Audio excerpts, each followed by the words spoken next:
एक जंगल किनारे घास के मैदान में एक सफ़ेद रंग की बकरी अपने 7 बच्चों के साथ रहती थी।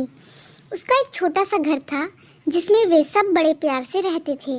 बकरी अपने बच्चों के खाने पीने की व्यवस्था करती और सातों बच्चे जंगल में खेलते, नाचते, गाते, उछल कूद मचाते। उनके दिन बड़ी खुशी से गुजर रहे थे। एक दिन बकरी ने देखा कि जंगल से खतरनाक काला भेड़िया वहां आ गया है और उसके बच्चों को खाने की फिराक में है। तब से उसने अपने बच्चों का घर से बाहर निकलना बंद करवा दिया। वे सब दिन भर घर में रहते। बकरी अपने बच्चों को हर समय अपनी आंखों के सामने रखती। एक दिन बकरी को खाने की व्यवस्था करने बाहर जाना पड़ा। जाने से पहले उसने अपने बच्चों को हिदायत दी, मेरे प्यारे बच्चों, घर से बाहर मत निकलना। खतरनाक भेड़िया आसपास ही घूम रहा है। कोई भी दरवाज़ा खटखटाए तो बिना पूछे दरवाज़ा मत खोलना। ये काला भेड़िया है, इसके काले पैर हैं और इसकी आवाज़ कर्कश है। ये इसकी पहचान है। दरवाज़ा खटखटाने पर यह ज़रूर देखना। इतना कहकर बकरी चली गई। सातों बच्चों ने घर का दरवाज़ा अच्छी तरह से बंद कर लिया और अपनी माँ के लौटने का इंतज़ार करने लगे। भेड़िया घर के आसपास ही था। उसने बकरी को घर से जाते हुए देख लिया और बच्चों को खाने के लिए उसके घर पहुंच गया। घर का दरवाज़ा बंद था। उसने दरवाज़ा खटखटाया। एक बकरी का बच्चा दरवाज़ा खोलने के लिए जाने लगा तो सबसे बड़े बच्चे को अपनी माँ की बात याद आई। उसने उसे रोक लिया, फिर अंदर से ही पूछा, कौन है? मैं तुम्हारी माँ हूँ मेरे प्यारे बच्चों, भेड़िए ने उत्तर दिया। बकरी के बच्चे उसकी आवाज़ पहचान गए। वे बोले, नहीं, तुम हमारी माँ नहीं हो।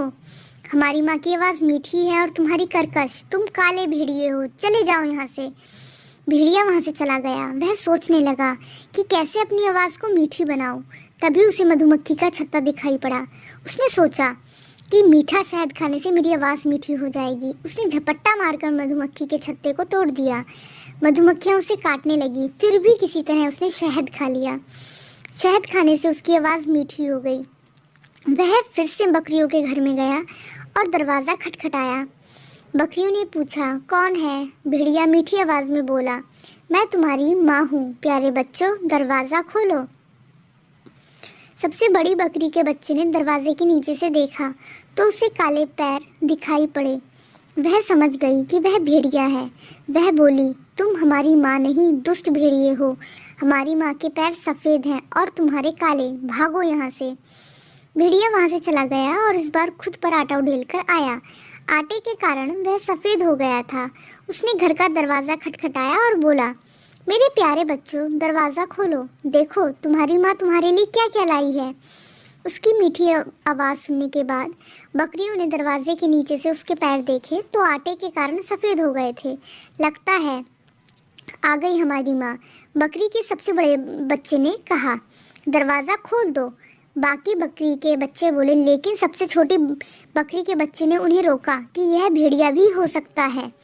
दूसरी बकरियों ने उसकी बात नहीं मानी तो वह अंदर के कमरे में जाकर छुप गया। बकरी के सबसे बड़े बच्चे ने दरवाज़ा खोल दिया और भेड़िया दनदनाते हुए अंदर आया। दुष्ट भेड़िए को देखकर बकरी के बच्चे इधर उधर भागने लगे, लेकिन भेड़िए ने उन्हें निगल लिया।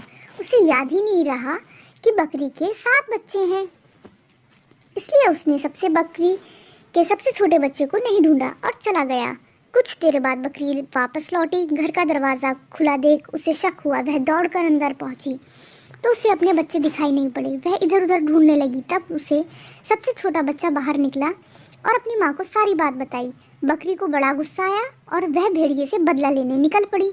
जंगल में जाने पर उसने देखा कि भेड़िया उसके बच्चों को खाकर एक पेड़ के नीचे आराम से सोया है।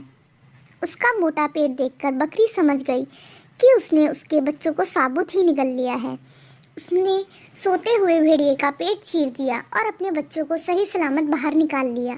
फिर उसने भेड़िए के पेट में पत्थर भरकर सिल दिया और अपने बच्चों के साथ घर लौट गई। भेड़िए की जब नींद खुली तो उसे प्यास लगाई। वह नदी की ओर जाने लगा। पत्थरों के वजन से उसे अपना पेट भारी महसूस हो रहा था और उसे चलने में कठिनाई हो रही थी। फिर भी वह किसी तरह चलकर नदी तक पहुंचा और झुककर पानी पीने लगा, लेकिन उसका पैर फिसल गया और वह नदी में जा गिरा। और पत्थरों के बोझ के कारण वह नदी के पानी में डूब गया। बकरी और उसके सातों बच्चे खुशी खुशी रहने लगे। दोस्तों, अगर आपको ये वीडियो अच्छी लगे तो इसको लाइक शेयर सब्सक्राइब ज़रूर करें। Thanks for watching.